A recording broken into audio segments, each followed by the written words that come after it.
그 이번 주 한국갤럽 조사에서 윤석열 대통령에 대한 긍정 평가가 19%, 지난주 20%, 지난주 20%였는데 3주 만에 다시 10%대 내려갔습니다, 평론가님. 한 달 전으로 돌아갔어요.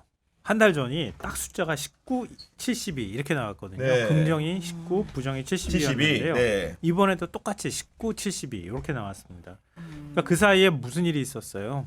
윤석열 대통령 기자회견이 있었잖아요. 네. 기자회견 하고 난 다음에 열심히 사과했다. 이래서 여론이 좀 좋아지는 것처럼 보였잖아요. 네. 근데 다시 그 지지율로 되돌아갔다. 음.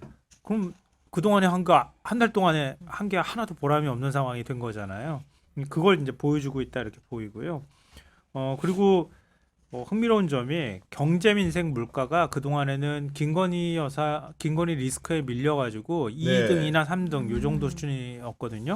근데 김건희 여사 리스크가 한 달 흐름을 보면은 19% 정도 나왔어요. 부정평가위원회에서 이게 16, 14, 12까지 지금 떨어졌거든요. 근데 경제 민생 물가는 지난주보다 2%포인트가 증가해서 15%로 부정평가 1등이 돼버렸어요. 그리고 외교가 3%포인트 증가해서 8%를 기록했고요. 근데 반대로 또 긍정평가 요인도 보면은 윤석열 대통령은 하여튼 뭐 외교를 하면 외교평가는 올라가고 있기는 한 것 같아요. 외교가 41 정도가 나왔어요. 그러니까요. 그럼 뭐 어떻게 되는 거야? 다시 제가 숫자를 봐도 또 한번 놀라게 되는데 긍정평가의 41이 외교라는 거예요. 네. 그럼 외교 말고는 긍정평가 요인이 없다는 얘기예요. 달리 말하면은. 네. 그리고 서민 정책 복지 항목이 추가로 한 4%포인트가 들어갔는데 4%가 들어갔는데요. 이거는 그러니까 낮은 지지율을 극복하기 위해서 최근에 윤석열 대통령이 양극화 타개 중산층 육성 맞아요. 네. 이거 슬로건으로 내걸었잖아요. 여기에 대해서 일부 호응하는 층이 있긴 있구나. 그러니까 이건 이른바 MB 따라하기라고 볼 수 있거든요. MB가 그 촛불 집회, 그러니까 그 광우병 촛불 집회 있고 난 다음에 지지율이 막 추락했잖아요. 추락하고 난 다음에 왜 지지율이 상승을 잘 안 했어요. 그때 다시 반전의 계기를 만든 게 중도 실용 뭐 이런 캐치플레이를 내걸고 난 다음에 그 다음에 국정 기조를 좀 바꾸는 모습을 보였거든요. 그래서 한 30% 이상까지 올라가고 한 40% 가까이까지 지지율이 유지되는 모양을 보였거든요. 근데 윤석열 대통령은 국정 쇄신하는 것 같지는 않지만 어찌 됐든 참모들이 그걸 조언을 했던 모양이고 자기가 뭐 제일 좋아한다는 사람이니까 제일 좋아한다는 사람이 했던 거를 좀 본떠하고 있는 것 같다 그런 생각이 들고요. 예. 그리고 굳이 얘기하자면 국민의힘 지지율이 근데 거꾸로 말하면 국민의힘 지지율이 긍정평가가 59였는데 50으로 떨어지고요. 부정평가가 38이었어요. 근데 TK는 큰 변화가 없었거든요. 근데 부울경이 26에서 22로 떨어지고 부정평가가 66에서 70으로 올라갔고요. 서울이 19 긍정평가가 이게 17로 떨어지고 부정평가가 73에서 76으로 올랐습니다. 그러니까 TK는 큰 변화가 없는데 수도권하고 부울경은 오히려 평가가 낮아졌다. 국민의힘 지지층에서도 지지율이 떨어졌다. 이렇게 봐야 됩니다. 그 말씀해주신 요인 중에도 경제 요인이 서민 물가 부분들이나 이런 것들이 강조가 된 부분이 눈에 들어오는데 한국은행이 보니까 이번 달에 이제 기준금리를 인하를 했고 내년 경제 성장률을 기존 전망치인 2.1%에서 1.9%로 0.2%포인트 낮췄다고요, 강성 평론가님. 그러니까 이 정부의 실책 중에 하나가 대표적인 네 글자가 상저하고예요. 상반기에는 저층이지만 우리가 하반기 가면 고층으로 올라갈 것이다 했는데 지금 고층입니까? 지금 밑바닥으로 떨어졌어요. 그러니까 지금 가계부채가 역대 최고치입니다. 부채가 많죠. 인근 근로자가 돈을 받는 근로자 일자리가 역대 최저치입니다. 그리고 생활물가가 OECD 평균 1.5배입니다. 그리고 방금 금리 말씀하셨는데 우리가 이제 코로나를 거치면서 미국 같은 경우는 자이언트 스텝이라고 빅 스텝을 넘어서 자이언트 스텝 해가지고 금리를 확 올렸어요. 그래서 물가를 잡았잖아요. 근데 이것을 많이 올려놨기 때문에 이것을 인하를 하면은 사람들이 체감을 하는 거예요. 예를 들어서 내가 원래 이자를 100불을 내고 있다가 많이 올려가지고 200불을 냈어요. 그러니까 또 확 줄여주니까 다시 뭐 100불로 내니까 체감이 되잖아요. 그렇죠. 네. 근데 우리는 이것도 아니고 저것도 아니어가지고 저기가 확 올릴 때 우리는 조금 올리고 하다 보니까 이젠 내릴 것도 없고 내린다고 하더라도 체감이 안 되는 거예요. 그러니까 100만 원 내다가 뭐 50만 원 내야지 물가가 좀 잡히고 이자가 내려가는구나 체감이 되고 삶이 윤택해지는데 이게 그렇지가 않는 거예요. 그러면서 상조하고만 외치니 전 답답하고 저는 이제 긍정 평가가 세 가지를 봤을 때 외교가 41%. 네.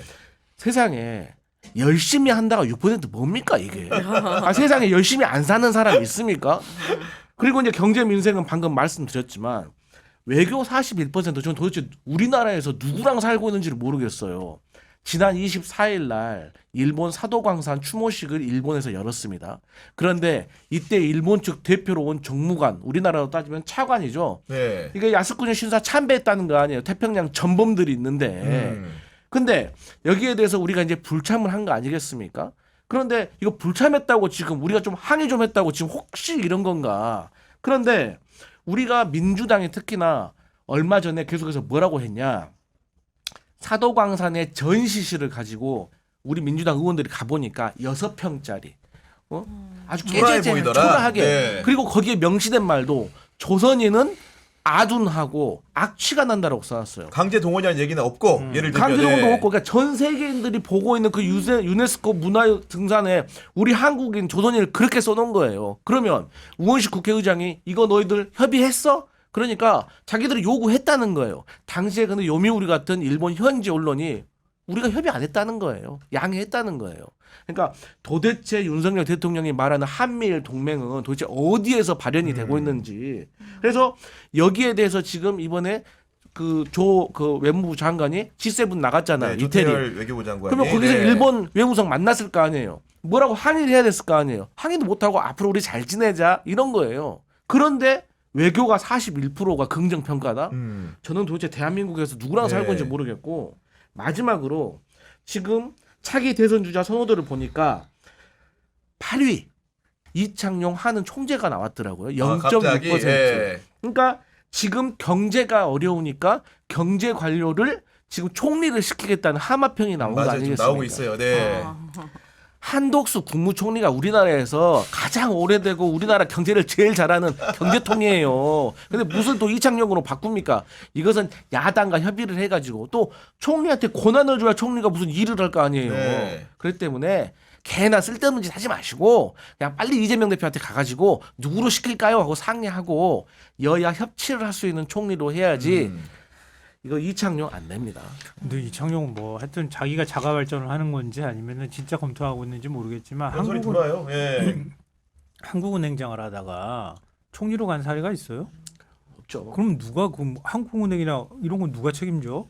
이것도 사실 말이 안 되는 얘기인 것 같고요. 그러니까 지금 되게 차분하게 되게 잘 분석을 해주셨는데 윤석열 대통령이 얼마 전에 그랬잖아요. 한국 경제가 기지개를 펴고 있다. 웬 놈은 기지개 펴다 자빠져 죽을 것 같은데 오늘 경향신문 일면 머릿 기사가 그거였어요. 한국은행에서 내년 경제 성장률 1.9% 전망했다고 하는 거 내후년은 1.8% 전망했어요. 근데 통상 한국은행은 후하게 전망해요. 그럼 내년은 우리가 1.5나 요 정도밖에 안 될 수 있다는 얘기예요. 내후년은 더 안 좋다는 얘기고 우리나라 잠재 성장률이 2%예요. 이것도 많이 떨어진 거거든요. 근데 우리가 윤 정부 작년인가요? 그 1.4가 나왔잖아요. 경제 성장률이. 이게 외환위기 때 이후로 거의 처음이란 얘기를 했어요. 코로나 때는 아주 특별한 사정이 있기 때문에 네. 잠깐 마이너스 성장했다. 그 다음에 오히려 더 많이 뛰어가지고 올라왔고. 근데 제가 지금 한국은행 전망치 정도만 한국 경제 성장이 이루어지면은요. 대한민국 대통령 중에서 가장 낮은 경제 성장률을 기록한 대통령으로 아마 윤석열 대통령은 기록될 거예요. 기껏해야 1%대 성장 기록한 대통령이 될 거거든요. 이거는 말이 안 되는 거예요. 지금 한국은행은 어쩔 수 없이 금리를 2번 연속으로 이렇게 내릴 수밖에 없는 거예요. 네. 왜? 다른 걸로 쓸 수가 없잖아요, 지금. 사실 이것도 지금 쓰는 타이밍이 아니라 그래요. 왜냐하면 트럼프가 달러 가치를 굉장히 높게 유지할 가능성이 높거든요. 근데 원화 가치를 떨어뜨리거든요. 물가를 내리면은. 그러면 달러 가치가 더 올라간다는 얘기예요. 그렇죠. 네.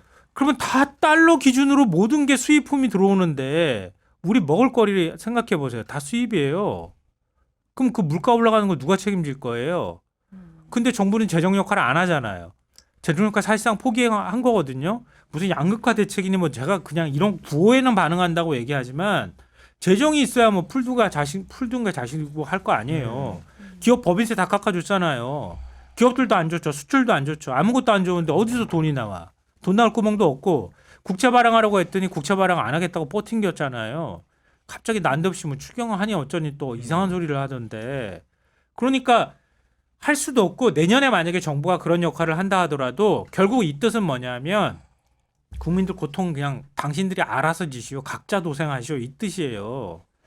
왜냐하면 정부가 재정 역할을 안 하고 뭐 투자할 여력이나 이런 것도 없기 때문에 뭐 할 여력도 없으면은 결국은 정부가 할 수 있는 게 없다고 하면은 한국은행에서 금리 2번 내리고 집값 결국은 집담보대출은 금리를 높여놨잖아요. 지금 네. 왜 거꾸로 내려줘야 되는데 지금 집담보대출은 집값 오를까봐 꽉 묶어놓고 위로 올려놓고 금리를 높게 하나 해놓고 국민들이 어디 가서 대출을 받을 데도 없잖아요. 그럼 국민들은 결국은 물가 인상에 따르는 고통 국민들이 고스란히 감수해야 되고 그러니까 임금은 안 쓰다가 오르고 또 이렇게 사고 나고. 또 결국은 맞습니다. 국민들 네. 알아서 책임지시오. 근데 저는 이 진짜 소리예요. 궁금한 게 어쨌든 윤석열 대통령한테 지금 경제 어떤 해결 방안을 기대하기 어렵잖아요. 그분이 특히 못하는 부분이고 그래서 전문가라는 사람들이 다 경제 관료들이 자리에 있는 건데 그럼에도 불구하고 문재인 정부 시절에는 경제 관료들이 되게 정부에 대해서 약간 이렇게 견제하면서 자기네들의 의견을 많이 피력했던 모습이 보이거든요. 특히 네. 추경호 씨 같은 경우는 네. 그랬던 것 같은데 왜 지금은 그런 모습이 안 보이죠? 혼나니까 바로 대노 아니면 경노 해버리는데. 네 경제 알아? 아니 저는 세상에 경제를 모르는 사람이 대노한테 그 말을 듣는다고요? 혼나니까. 아, 말도 이게 나는 말이 이해가 안 안 되는. 되잖아. 말이 안 자기가 되죠. 봐도 말이 이 안 길로 돼요. 가면 우리나라 네. 경제가 힘들 거 알면서도 네. 혼날까봐 그냥 그것보다도 그런 더 선택을 충격적인 게 한다고요? 뭔지 아세요? 아니요. 5대 은행에서 이자로 많이 돈을 벌었다고 해요. 그러니까 네, 이자 맞아요. 돌려내라고 한 거예요. 이게 보수 정당입니까? 이게 자유 경제주의에서 돈을 많이 자유시장 벌었어. 경제에서 자유시장 예. 경제에서 야 너 돈 많이 벌었으니까 이거는 공산당도 안 그래요. 공산당도 그렇게 안 해요. 그러니까 네. 경제를 알면 그렇게 하겠냐고. 그러니까 상저하고 하는 거예요. 언젠가는 어디가 올라갈지 그러니까 모르겠지만. 통상적으로 보수 정권이 들었으면은 기업들이 영향을 많이 받게 되고 그렇죠. 기업들의 체감 경기가 좋아져야 되는데 네. 지금 연말이 딱 임원 인사할 시즌인데 네. 내수를 중심으로 한 대기업들 같은 경우는 임원 인사 감축 인원이 네. 굉장히 큰 비율로 많이 가고 있어요. 그렇죠. 그러니까 결국 내년도 전망이 안 좋기 때문에 돈 많이 받는 사람들 줄이는 거 아닙니까 지금 그러니까 상황이. 또 상황이 환율이 지금 올라가고 있잖아요. 그때 우리 정부가 환율을 방어하기 위해서 평소에 모아둔 돈을 보고 우리가 외국환 평형 기금, 쉽게 말해서 그냥 외평 기금이라고 해요. 네. 그걸 풀어가지고 환율을 방어하는 거 아니에요. 근데 그걸 갖다 썼잖아요. 근데 어디다 환율을 여기저기 그냥 네, 여기 아니 재정이 뻥끗하니까 돈을 그거를 메꾼 거죠. 당장 예. 급전을 돌려야 세수면서. 되잖아요. 급전 돌릴 데가 없으니까 저 네. 외평 기금에다가 손을 대는 거예요. 원래 그 세상에. 손대면 안 되는 그렇죠. 거거든. 근데 보통 우리 문재인 정부나 이런 진보 정부가 됐으면 이 기재부 경제 네, 관료들은 못 쓰게 이렇게 했겠죠. 못 쓰게 안 됩니다. 한단 말이에요. 1인 시위 다 하고 난리 났을걸요? 1인 시위까지는 제가 잘 공무원이니까 모르겠지만 잘 안 하겠지만, 네. 게시판에 글도 쓸 수 있겠지만 네. 그런데 바로 이 정부에서는 그냥 쉽게 가니까 그냥 바로 쓴 거 아니에요. 네. 그러면 윤 대통령이 그런다잖아요. 네가 대통령이냐? 이렇게 얘기한다잖아. 그 윤한준 동아일보 정치부장이 쓴 칼럼인데 굉장히 재밌게 읽었거든요. 인사에 대해서 이렇게 하시면 네가 대통령이냐? 이렇게 얘기한다잖아요. 자기는 정정당당하게 대통령 됐대요. 다 파봐야 돼 진짜. 이럴 때 서민과 중산층을 위한 정당 민주당이 있습니다. 여러분. 그러니까 오늘 아마 주시장 박살나는 거 아마 많은 분들이 보셨을 지금 거예요. 완전 네. 또 박살났어요. 네, 지금 삼성전자 주가가 한 57,000원 조금 넘게 올라가다가 또 박살나서 다시? 지금 55,000원대까지 네. 아마 떨어진 이거 걸로 금리 제가 인하 봤는데 때문인가요? 원래는 금리 인하면 약간 올라가야 되는데. 한국은행조차도 우리 경제 성장률을 이렇게 저성장. 낮게 보기 때문에 낮춰 잡았기 때문에 이거는 네. 사실은 한국 경제의 포텐셜이나 이런 여러 가지 여건들을 볼 때 1%대 성장이라는 거는요. 경기 침체 국면으로 완전히 들어갔다는 네. 뜻이에요. 와. 침체 초입이 아니라 이미 침체가 시작됐다고 평가해야 되는 거예요. 음. 근데 그렇게 평가하는 것도 모자라서 아예 쭉 내려간다고 지금 한국은행에서 평가를 한 거잖아요. 네. 한국은행이 제일 보수적으로 평가하는 데거든요. 음. 근데 한국은행조차 내년보다 내후년이 더 나빠요. 이렇게 전망을 했다는 거 아니에요.